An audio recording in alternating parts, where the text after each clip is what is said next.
Hello, everyone, and welcome back to SkateProud Chat. I'm Christopher Calusa, and today we'll be talking to former Team Canada skater and Olympic skater Shawn Sawyer. Soon as there's more people joining in. All right, we'll be waiting for Shawn at this moment. Hey, Shawn, there he is. All right, you have no requests.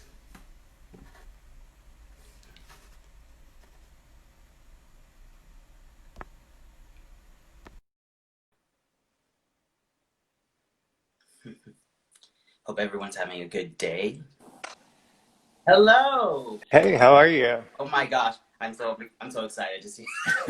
I'm excited too. I don't know if any of you guys know, but a lot of people don't know that I'm a fan of yours, especially. I'm a, you're six Olympics, and even when you were competing years afterwards, I was excited to see you skate. Oh, well, thank you. I always thought one person was out there cheering for me. How are you? I'm very good. I've been looking forward to chatting with you. I love what you guys are doing with this platform, and I'm just glad to be part of it. Thank you. It's a privilege to have you on board too. hmm Nothing else to do right now, so Well, yeah, even if my day was fully booked, I would have taken hours to speak with you guys. true. Thank you. So, 2006 Olympian Shawn Sawyer. hmm Thank you for being here with us, and a lot of people are actually happy to see you, I'm sure. Well, I'm just happy to be chatting. I've been doing a little bit more of these things. I did one with Ana Cecilia Cantu from Oh, Mexico, which was one of my very good friends whenever we competed together. I've been down there a couple of times to do seminars in choreography. And just speaking to a former skater made me feel so much better about myself, about the situation. And when I saw how many people were joining the chat room and asking questions, I really thought to myself, I need to do this a little bit more. And then, like a couple hours after you guys requested that I come and speak with you guys, so it makes me practice my English because if you notice, I'm not just Canadian, I'm French Canadian. So if I sound a little bit strange on a couple of words, just go along with it and pretend that it was perfect. no worries. I mean, I'm used to Quebecois. I have Okay. I have I have a friend of mine who's a Philippine skater, and he's from Quebec as well. So hmm it's nice to hear French Canadian sometimes. So around a lot. So thank you for being here, and let me just say, how's your life during this pandemic and all that? At first, it was a little bit difficult because I was on tour with Cirque du Soleil. I've been touring with them from the very beginning of their first ice show ever. So that comes down to like 2017. So a full 3 years that I've been living pretty much inside this bubble where you don't see much of what's happening around. Obviously, I would watch every single skating competition, Junior Grand Prix, Nationals, Yeah. every single thing possible that I could get my eyes on, I watched. But other than that, I didn't really follow anything. So I knew the pandemic was happening in China. I was traveling to other countries, and a couple of shows were getting canceled. And at the time, I was in England, which was pretty much the last country to notice that the pandemic was something true and something that can be very crucial to the population. So in my head, I was just feeling lucky that I was in a country that wasn't touched by the pandemic. But Mm. obviously it was. So I last performed, it was Sunday, I think March 14 or March 13. So quite late. But the next day, when I took the airplane to come back to Montreal, I noticed that the world was a different place and that bubble that I've been living in for 3 years totally popped. And it took a while for me to really notice and to acknowledge what was going on. But slowly I noticed that this was much bigger than my little touring show. Oh yeah, I And can. just speaking about it with other people that were in the same, not the same tour, but other tours around the world, whether it's my friends from Stars on Ice that all their shows got canceled, Holiday on Ice that got canceled, on the cruise ships, on Disney on Ice. It's everybody, not only in our industry, but in every single industry in the world. Right. Like the entertainment is hurting right now because right now the thing that helps us is audience, you know, Exactly. and And traveling all around the world. That's what gets us to go to these people and then try to show them what we could do. But it's not realistic at this moment. And I feel bad for a lot of people who are like in this bubble. They're still looking for work as well. But yeah. at the same time, it's very enlightening time. You know, we all have to rethink of what we need to do now.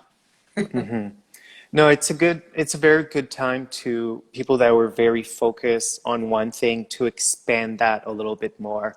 Mhm. And everybody that's made it in this industry, they can make it in so many other things. And it doesn't mean that door is going to be closed forever. You can always go back to performing, or there's different roles, different things that you can go back to. I think it would be very sad for a lot of people for their professional career to end on this type of note. So I'm pretty sure that 99% of everybody that had to stop their show that got canceled, I think they're going to go back just for their mental state, just to say, okay, I'm going to end it on my own terms. Right. And you know that a lot of people are born with multiple talents. You know, a lot of people can do different things. And that's just one of the ways we can try to stay productive as well, yeah? Absolutely. I think that's totally correct. Where we wouldn't have had, we would not have made it this far if we weren't multi-talented Mm. or if we didn't believe in ourselves to start up with. Yes, you have your coaches that push you every day, but at the end of the day, when you were competing or performing, you're the only one standing out there. So there's something inside of you that's quite special, and you can take that little spark and make it shine somewhere else. Maybe forever, maybe not forever, but it's good to start thinking of other projects. That's for sure. Yes. And like skating can't always validate what you do, you know, or you as a person, because like we as people who are on this earth, we all have multiple talents. We all have everything to give for this world, and I believe that the world can move forward through all this. Yeah. Absolutely. It's going to move forward in a different direction than we thought it was. Maybe it's for the best. Maybe it's never going to be the same. But we have to move forward. We cannot stay stuck in this rut and just hope that everything's going to change like that. No, Right. move forward, get some projects going, keep your mind, your body busy, and maybe you're going to discover something that you're good at that you were a little bit scared or tentative to do before, but now you're kind of forced to do something new. Yes. So go ahead. And if you screw up, if it doesn't work out, try something else. This is the perfect time to do it. Mm. There's no wrong right now. There's only rights. Yeah. Exactly. So any hobbies that you picked up while you're at home? Well, my favorite hobby is usually to lose my keys, but I I don't leave the house that much anymore, so I Oh have my, to find new hobbies. yeah. I really like painting. I do my own paintings, and I've been doing it for over 20 years. So I had time to come back to that a little bit. While being on tour, I would doodle a little bit. I would draw. I would have inspiration and ideas, but I didn't have the time to actually sit in front of a canvas, do Hmm. something, and then travel with the canvas. So I Right. do have a home studio that I made during COVID-19. So I made my own studio alongside my gym in the basement. Hmm. So I have like this area of my house where whenever I go there, whether it's to work out physically or work out mentally with my paintings. Nice. That's very Yeah. good. I hope we see your paintings soon. Yes, once in a while I post a couple of things, but I'm one of those artists that is never happy with what I've done, and it can always be better. But Once in a while, I post a couple of things. That's good, at least. At least you know that there always needs to be improvement in everything we do, at least. Nothing is perfect in the world. I know. And I just wrote a text not a long time ago just to get some ideas out. And I was touching on perfection. And I was saying that perfection is unmemorable. Perfection is something that at the moment you can get goosebumps, you can be so into the moment. But at the end of the day, we're just going to remember maybe the small flaws or, oh, that program was perfect, but then she tripped in the footwork. Or when Midori Ito did that triple Lutz into the boards. Like, obviously, she was not trying to do that, but it's so memorable. Yeah. So sometimes those little flaws make you want to work harder, go back to the rink. It makes you sometimes more passionate about what you do because you notice how difficult it is. And the audience gets a chance to see, oh yeah, like this person is human, trying to do surhuman things. So obviously sometimes little flaws are going to happen. Oh, yeah. And it made me think of a movie. I think it was in the early 2000s. It was about the New York Underground Party Kids movie. It was called Party Monster, and it had Macaulay Culkin in it.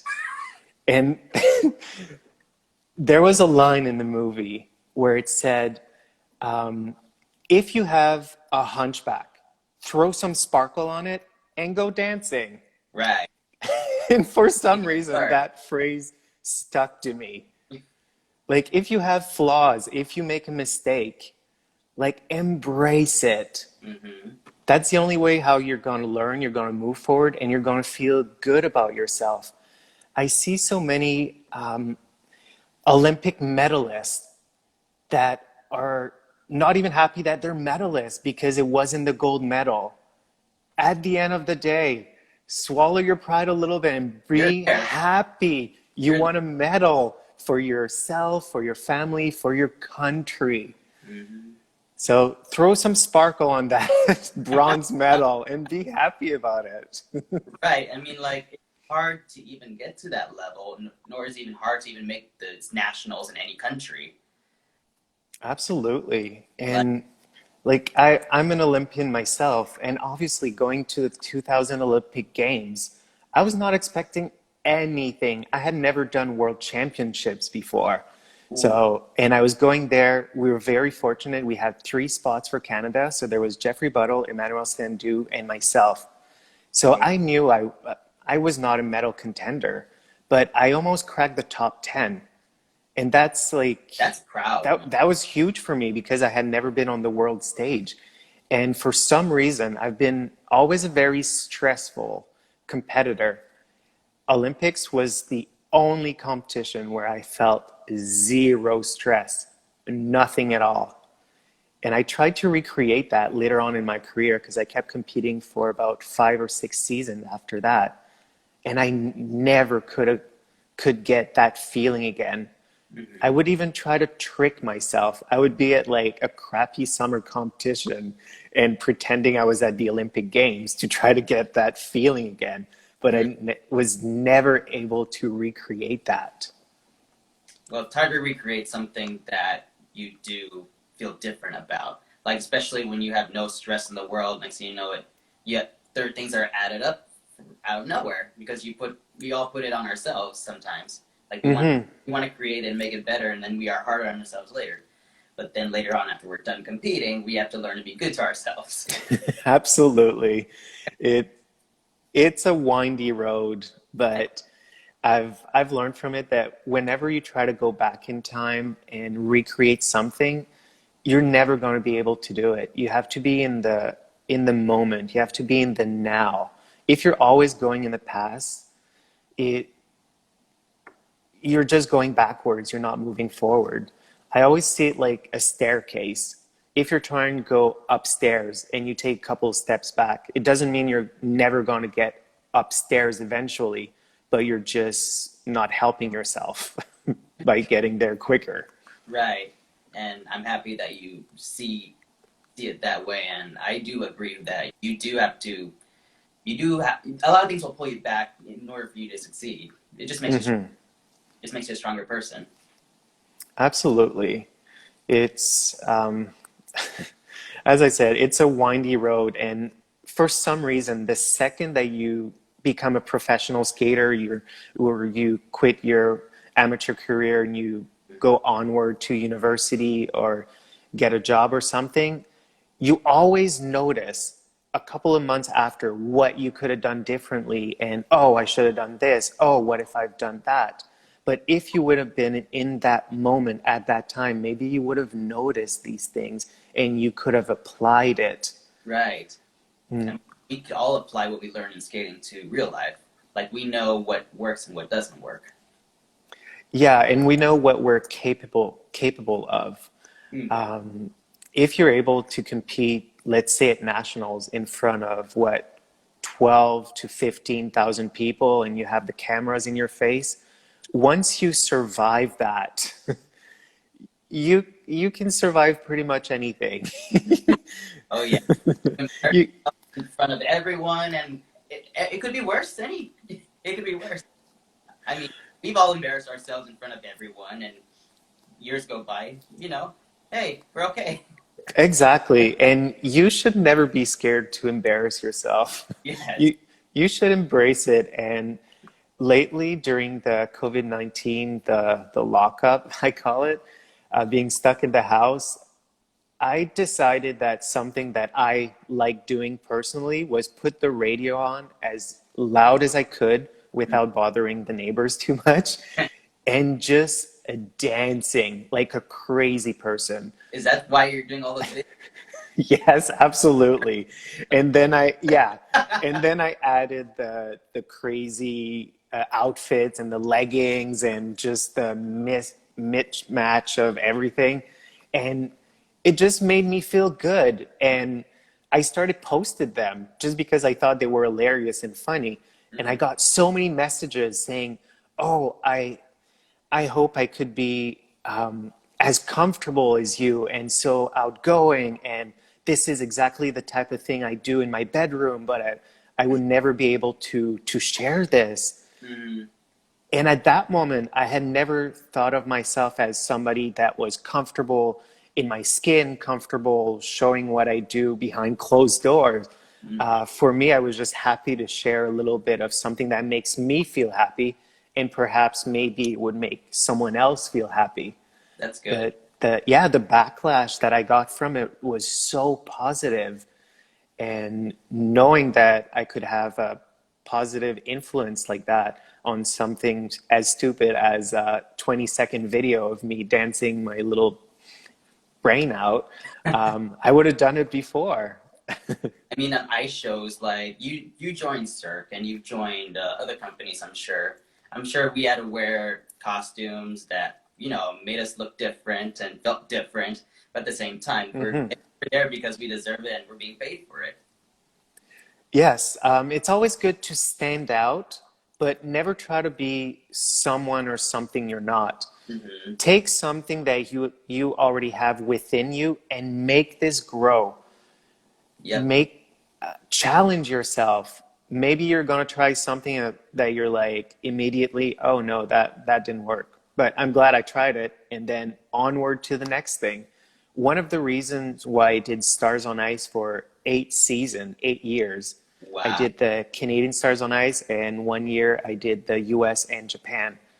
And for people who know Stars on Ice, you're either a world champion, a national champion, or somebody that, yeah. And me, like, the best thing I did was a couple of Grand Prix medals, 12th at Olympics and 2nd at nationals. And I found myself every year being asked again to do Stars on Ice.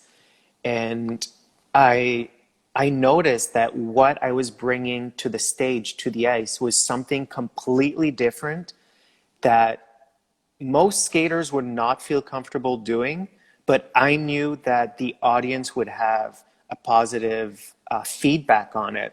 I knew it was entertaining. I knew it was sometimes a little kooky. I knew it was just completely out of the box. Some of those numbers, I go back and I'm like, how did I think of doing that? And Right? other numbers, I'm like, this makes total sense. Why doesn't everybody do it?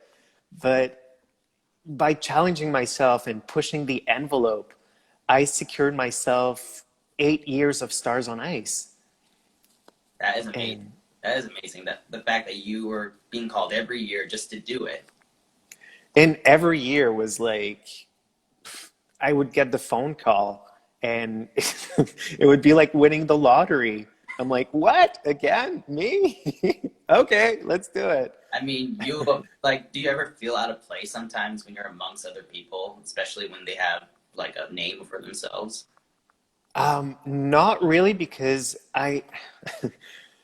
if I'm beside Kurt Browning, he's one of my great friend, he's one of my best friend, but I know like Kurt Browning's there. He's gonna skate last, he's gonna get a standing ovation.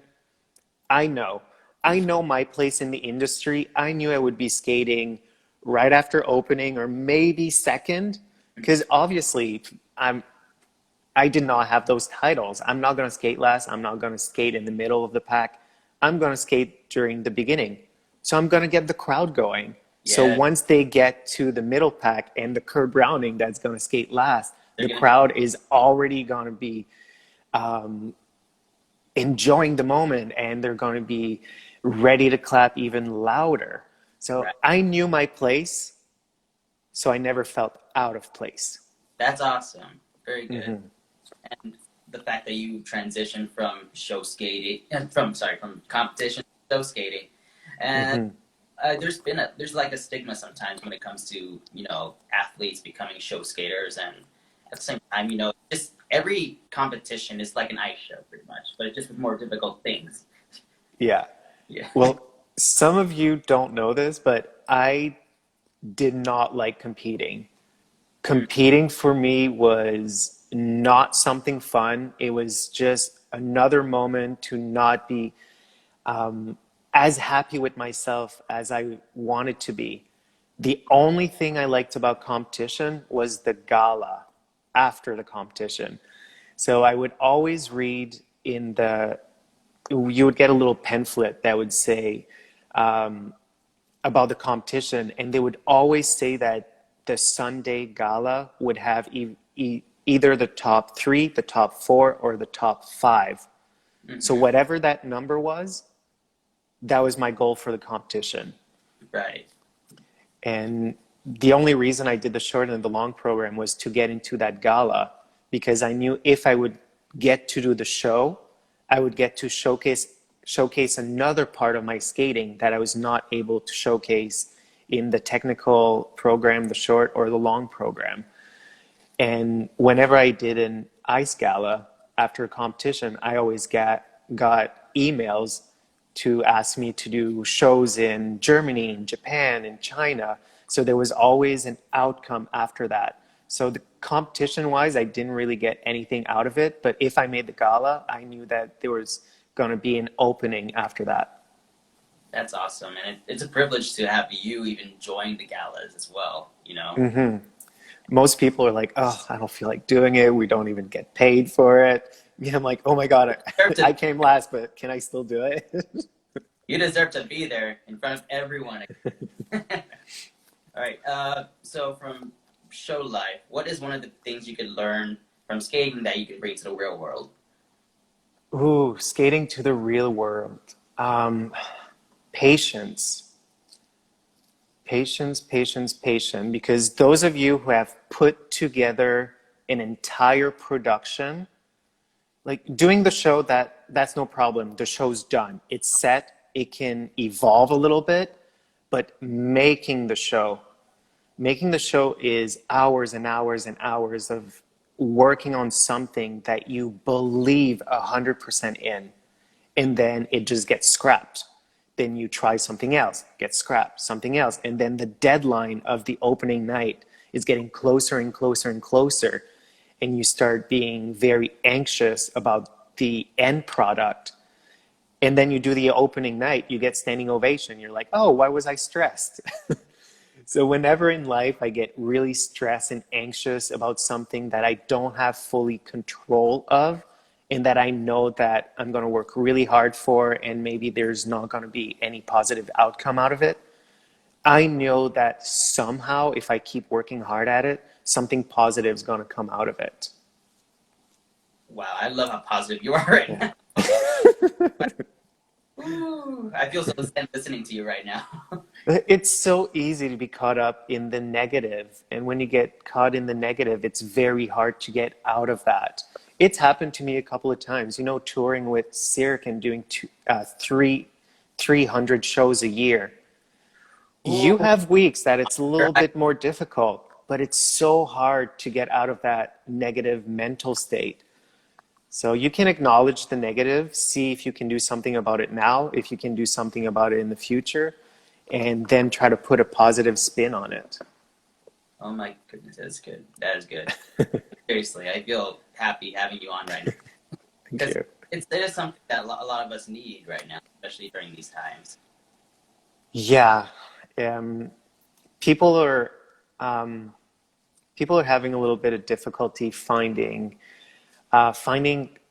a correct balance between their mental and physical health right now. And don't be scared to speak about it. Don't be scared to write about it. You don't even have to post it. You can just write it in your journal. And you can look back at what you wrote a couple of weeks prior and see if something has evolved. If you've been in a rut and you read from 3 months ago and you read from yesterday and it's the same thing on, maybe you need to make some changes. But if you see a slight difference, you see a little bit more positivity in your mindset, in your writing, in your in your social comments, then you're starting to see the light out of the tunnel, because there is a light at the end of the tunnel, that's for sure. Sometimes it's further than we think. Sometimes it's right there and all of a sudden it gets even further out. But it is there and we're all facing the same thing. And the only one in power to see how you're facing this situation is yourself. Don't rely only on other people. Other people will be there to help you, yes, but the first person you need to rely on is yourself. Definitely. Like Mm-hmm. what we bring up here goes out there. Like we are responsible for our, like health mentally and physically, and so we have to do the best to take care of ourselves so we can take care of other people. Yes, and some people are more introverted than extroverted. So if you see a couple of people around you that don't seem like themselves, or they're a little bit more secluded than they used to be, don't be scared to reach out. Even if they're like, oh no, I'm fine. Next week you say again, is everything okay? Oh no, I'm fine. Maybe after the X amount of weeks, maybe after 10 weeks, that person is going to be like, thanks for checking in on me. Like, you're a really good friend. They will appreciate it no matter what. Yeah. Be there for yourself, be there for your peers. That's the best advice right now. Thank you so much for that. All right, so let's go on to your story about Yes. being being a skater from part of the LGBTQA community Hmm. and being amongst like all of us. How would you identify yourself as other than? I'm sorry, I'm to ask this I'm gay, and I was born perfectly. question. I've been with my boyfriend for almost 12 years now. Ooh, 12. Um, yeah, 12 years. I came out when I was 21. 21's always been my lucky number. No idea why. 21 is kind of a random number. Like, a lot of people have seven, or like, I get number seven, but 21, I don't get it. But for me, it always been there. I made the Olympic team on my 21st birthday. Wow. Like, the long program was the day of my birthday. And from then on, I kind of realized that, okay, I'm doing something with my life. I can show a little bit more who I am, because for some reason I thought that if I'm not proud of something that I have accomplished, then I'm just going to be known as, oh, he's the gay figure skater. I wanted to be known as, oh, he's the Olympic figure skater, or, oh, he's the gay Olympic figure skater. I didn't want to just be known as the gay figure skater. Right. I used it as a barrier. I was a little bit younger. We didn't have the support system that we do now. If I think back now, I would have been so comfortable in my skin as I am now. I would have been comfortable in my skin when I figured it out in high school. And I would have been the token gay kid at school. And probably I would have gone under the radar way more than trying to hide from it. Those were different times. Some people were able to do it that time. They had the courage, and I applaud that a lot. We live in different days now. It's quite positive. It's not perfect. Hopefully, one day it will be. Everybody will be equal. I believe very much so in gender fluid, and I think the community is starting to open up a little bit more on that. But I wish I would have been a little bit more ready to take that shell off before I had this Olympian title on me. Right. But that was a secure way of me doing it. Like, I've done something in my life, now I can reveal a little bit who I am. And you got the title Olympian. And watching the past couple of Olympic Games, I have some gay friends that are out now that were competing, and it was such a big thing that they would announce that they were a gay athlete that made it all the way to the Olympic Games. Like, I'm sorry, but when I went to the rink every morning, I wasn't thinking, oh, I'm going to do my gay short program today with my gay triple lutz and my gay flying spin. No, I was going to the rink to do my short program, to do my triple lutz, to do my spin. And then all of a sudden you get to the Olympic Games. You're like focused on doing my short program, doing my long program. And the media put a stamp on you. Oh, this gay athlete will do his short program. It's like, what? No, just say this athlete. Yeah. But yeah, that was a little bit frustrating watching the past two Olympic Games. But at least they were acknowledging it, they were speaking about it, and there was a conversation about it. At the same, and we are seen as a role model to a lot of young athletes as well. And there are some athletes who are just kind of like us as well. And there's and it's best that they have like a hero they could look up to as well. Absolutely. Looking up to a couple of skaters when I was younger, I like a couple of them because they were so consistent. Other ones because they were trying quad jumps. Other ones for their artistry.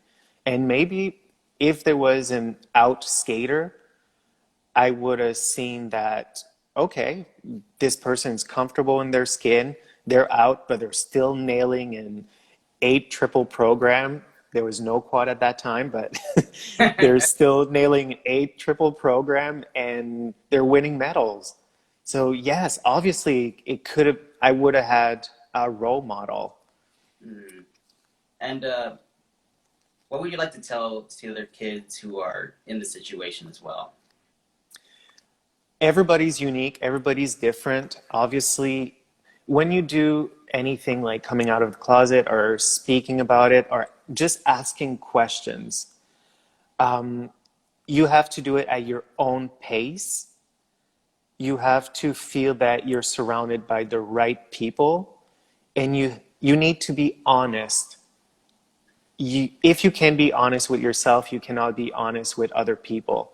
Some people have the courage and they're ready to do it when they're as young as 11, 12, 13 years old. Other people are more comfortable once they started their career, maybe after university when they're about 24 to 30 years old. There's no timeline on this. There's no right time to do it other than your right time to do it. And most people, once they do it, they say, oh, I wish I would have done it earlier. Right. But there's a reason why you didn't do it earlier. And maybe you didn't question yourself correctly. Maybe you weren't honest with yourself or your surroundings. But once you start making the steps to be honest with yourself and with other people, you will be embraced in a way that you didn't think that this news would be received. And we're so scared that people are not going to be on our side or they're just going to reject us. It can happen. Mm-hmm. But do you know what?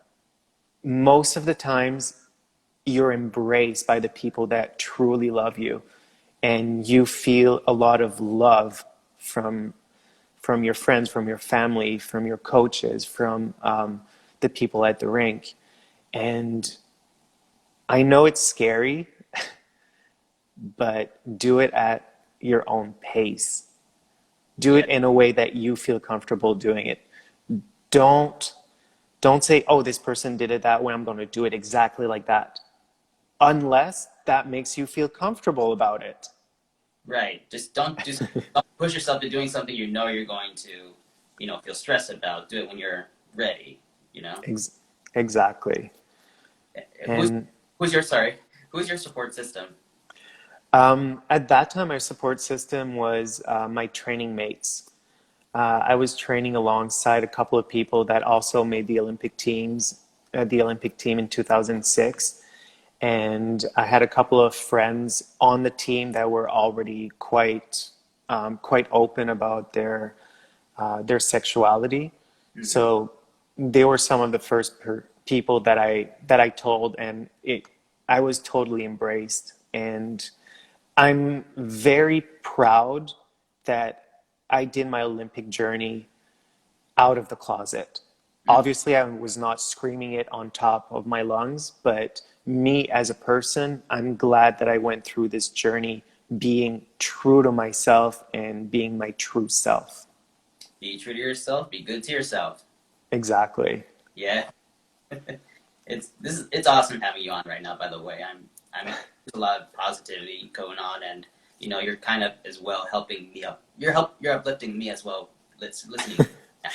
If I uplift one person, I'll be happy. I'm sure you all the time with your videos and your skating, and like I still watch your videos as well. Like last time I saw you compete was NHK in 2011, 10 ish. Yeah, I think last time I did it was 2010. Assassin. You were skating to Assassin's Tango. Yeah.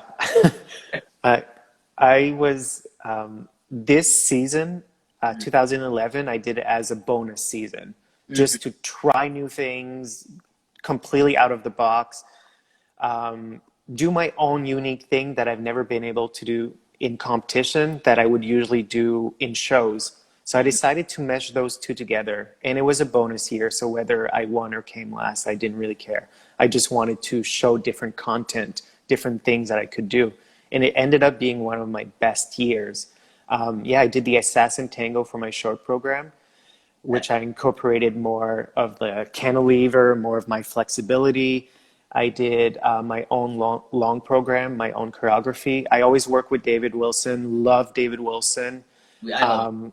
But I was at the point where I wanted to do my own thing. And I did Alice in Wonderland. I was the Mad Hatter. And it was the first time that I was doing a character. And that opened up a whole new world for me. And in my professional career, I kept trying to do characters, doing something out of the box. And I'm so happy that I took that chance Mm-hmm. of doing that extra year. And as you said, you noticed it right away in NHK, which was the first Grand Prix I did that season. And there was a different sparkle to me. There was something more unique and different. I would stand out a little bit more, but I wasn't trying to stand out. I was just focusing on me, what I want to do, what I want to show, what I want to create. When I look at a skater like Jason Brown, that has exquisite flexibility from beginning to end of the program. If he has 5 split jumps, why not? They're beautiful. Mm-hmm. Me, I was like, okay, 1 split jump, 1 spiral. Oh, I can't do another spiral. Oh, I'll do a spread eagle. Everybody does spread eagle. I should have been like, no, I'm not going to do a spread eagle. I'm going to do a spread eagle that goes into a cantilever that goes right into a spin. Mm-hmm. But Oh my. yeah, I don't know if Jason Brown even knows who I am, but watching him, I'm like, that's what I should have done. And maybe in the back of my mind, I'm like, maybe I inspired him a little bit. He saw like a little 10-second clip of one of my spins or my spirals. But maybe yes, maybe no. Maybe he just did his own thing 100% and good for him. It's working for him. Your spins are out of this world, especially your Bielman. Like Um, I've never seen a guy do a Bielman like yours yet. So like the aesthetic, the fact that you can put your back out like that, and I've always been really flexible and I liked spinning.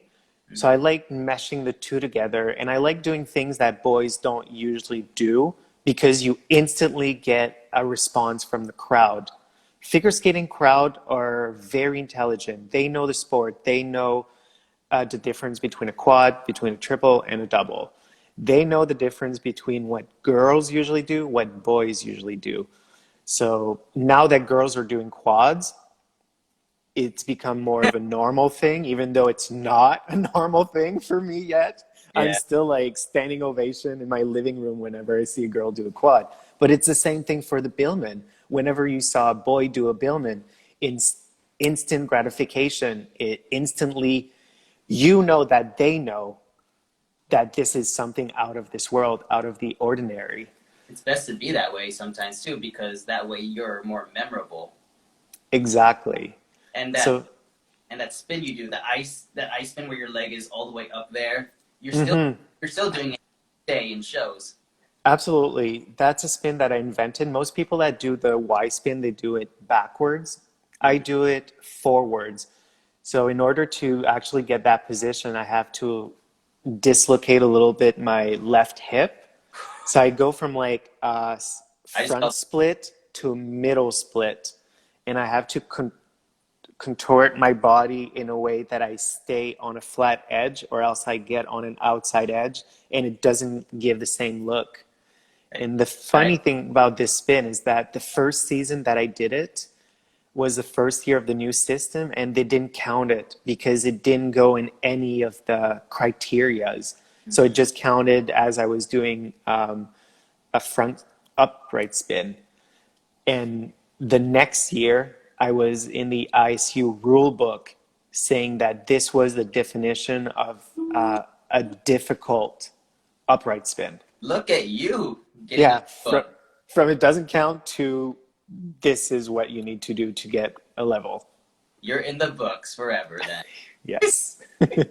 I wish I could do that, but like as I have not practiced my flexibility in a while, so I'm like wondering how am I gonna do any of the lifting.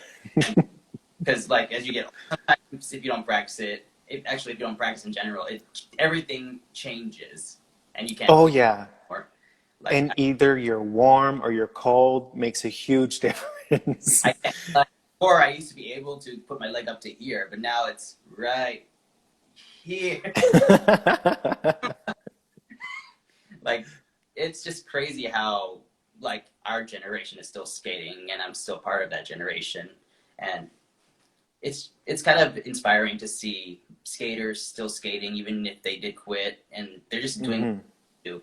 I mean, people who do want to coach after they finish competing, it's you can be a coach anytime, but not at this moment. But Exactly. you can be a coach anytime. If you have talent, I would say use it. Absolutely, and there's so many ways that you can use it. If you don't want to coach and just stand by the boards right away, you can become a choreographer and move a little bit more and share of your knowledge of the edges. And you like choreographers rarely just stand on the side of the boards. Like they get on that ice and they still get to express. And even if you still want to do shows, there's so many variety of shows. You don't need to be a national champion to get in some of these shows. You just need to find your unique talent and prove to them that that you should be part of this production. And most of the time, professional skaters go on for a very long time, and they either do Holiday on Ice, then maybe Disney on Ice, then they get on the cruise ships, and there's even theme parks. There's so many different outlets, different ways that somebody can do skating shows. Yeah. And we're quite lucky with this because if you take somebody that does, well, let's say a retired hockey player, he's not going to do hockey shows. Like he's going to become a coach or start up a family. Right. Us, we do have these outlets. We have these things that we can do, whether we want to do shows, be a choreographer, become a coach, or even motiv- mo- motivational speaker. There we go. Here's my French coming out. Salute. Hey. Salut. Allez. Is that how you say it? Yeah, allez, let's go. Yes. Yes. And from shows, and were those the best time of your life? Yes, Yeah. I absolutely love touring. I like doing shows. I I like living out of a suitcase. Mm. I always have this little joke that I do to myself whenever I get back home. I get all my clothes out of my suitcase. I get the vacuum out and I vacuum my suitcase. And I always laugh out loud to myself saying, "Oh, I'm vacuuming my house." Gets me every time. I But I do I, miss I do miss traveling and doing shows as well, and like those were the best times. But like during those times were also one of the hardest times, which is what made you a better person. Like when yes. you learn from different parts of the world, and you're creating wisdom, and that's just what being part of a traveler is. And you get to learn so much more about yourself. And what I've learned is that when you're touring, you're there because you're touring. If you're in Rome and you want to visit the city, but you have the show that night and you're a little bit tired, Yes. focus on the show. I know a lot of people are like, "Oh, I'm in Rome. I'm just gonna go visit. The show will be fine." You can try, but me, I'm the type of person that's gonna linger in the back of my head, knowing that I don't feel 100% and I went to visit instead of instead of just resting and making sure that I'm 100% for that show. Right. But that's me as a person. I know other people, they do it, they feel comfortable with it because they won't have this small nagging voice at the back of their head saying, "Huh, you went to visit this and this and this. Good luck in your triple flip today." Um, yeah, of course. I've had that moment too. Like, are you really do this triple Lutz in this show in front of everyone in the spotlight with your big costume? Yeah, you got, you got. We all have this little voice, this little devil on our shoulder, and it can be 1 millimeter tall or it can be as giant as the Eiffel Tower. It's always going to be there, so you have to know how to respond to that. It's never going to disappear. So you have to know how to respond. So if you go into your triple flip and you know that I wanted to see the all of those monuments in Rome and I didn't do it because of you, so shut up, I'm going to do my triple flip. I remember going into jump sometimes. I'm like, oh my goodness, here I go, here I go. Those are very good keywords. Oh Yeah, my goodness. like showgirl comes out sometimes. When I came back competing, the showgirl in me just came out. And I'm wondering, oh, I'm presenting myself in front of all these people. Hey, how you doing? No, you gotta do what you gotta do. Exactly. You need to know how to respond with that little nagging devil voice that tries to put you down.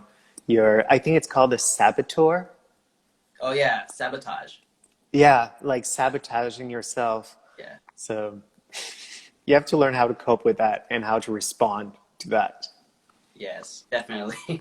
I mean, like in life, we're all gonna sabotage ourselves based on what we think here as well. Enough people are going to try to do that. Why do it to yourself? We Hmm. still try to anyways, but you need to be able to cope with that and learn ways that you don't get that saboteur get the best of you. Right. And like some of us who do complain about how life is hard and say they're stuck at home, they can't go out. I mean, there are people who have it worse. Absolutely. Watching the news is probably not the best thing you can do right now, but you still need to be informed. And sometimes some of the stories are so sad and makes you think that, okay, I have a roof over my head. I have some food in the refrigerator. Some Mm-hmm. people don't have none of that.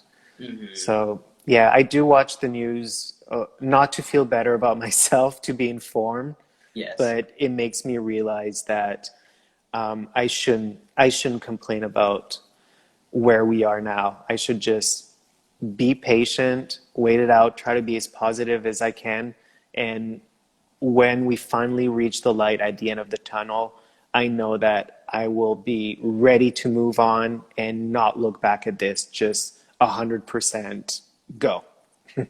Patience is a virtue, and so is uh,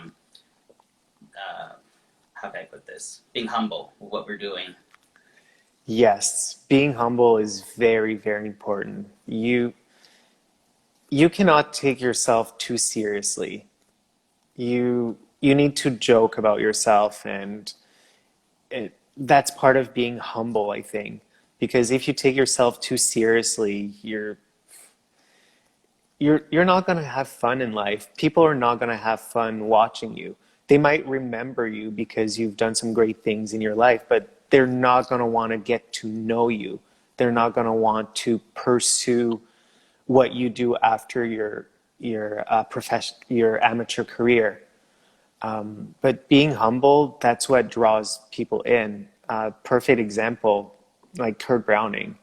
He's so humble, down to earth, nice, easy to speak with. I usually sit beside him during the meet and greet just to see how he reacts to whatever the fans throw at him, Hmm. whatever they say, whatever they do. And it's quite inspiring to see that he's been in the business for X amount of years, and he's still the same little teenage boy that just wanted to become someone in the figure skating world. Right. He's not like I could tell like there are people who are superstars, like mentality, but at the same time there are people Hmm. who came from nothing just to get to where they are, and they are grateful to get to where they are. And people think that to be successful, they need to put this front, and they make up almost characters of people that they're deep down they're not at all, but they think that once you're in the spotlight, that's what you need to show. This is how you should be. So they're like portraying somebody that they're not at all, Mm. when deep down they're such nice, genuine people.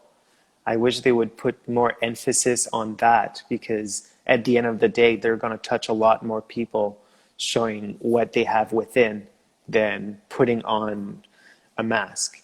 Yeah, so like a first impression is like there's something I always say to myself. The first impression is your last impression, and your last impression is your first impression. That is so true. Like like when you meet someone, you have to you're like auditioning to be their friend or whatever, but when you leave this earth, they're gonna remember you for something else if you don't, maintain what you're supposed to be. Be yourself. Absolutely. What you just said is so simple but makes so much sense. Right? I feel I need to write this down. Yes. All right. Anyway, thank you, Shawn, so much for being part of this whole live chat thing. It's really amazing to Hmm. be in front of one of my idols and like talk to you right now. I'm like, ooh, like Well, I'm just thank you so much, seriously. And I'm you're amazing. thank you very much for inviting me. I think this platform is amazing. It's going to keep evolving. It's going to grow. I'm going to support it 150%. Thank you for talking to me. I love talking to passionate people, not only about this sport, but you seem passionate about so many things. And whenever I speak to passionate people, I feel so fortunate. Thank you so much. Thank you. I just do my best, and I'm sure we're all doing our best in this world right now. It's all we can do right now. Anyway, thank you, Shawn Sawyer, Olympic and skater. Thank you. Lots of love to everybody. Merci. Merci. Au revoir. Bye bye.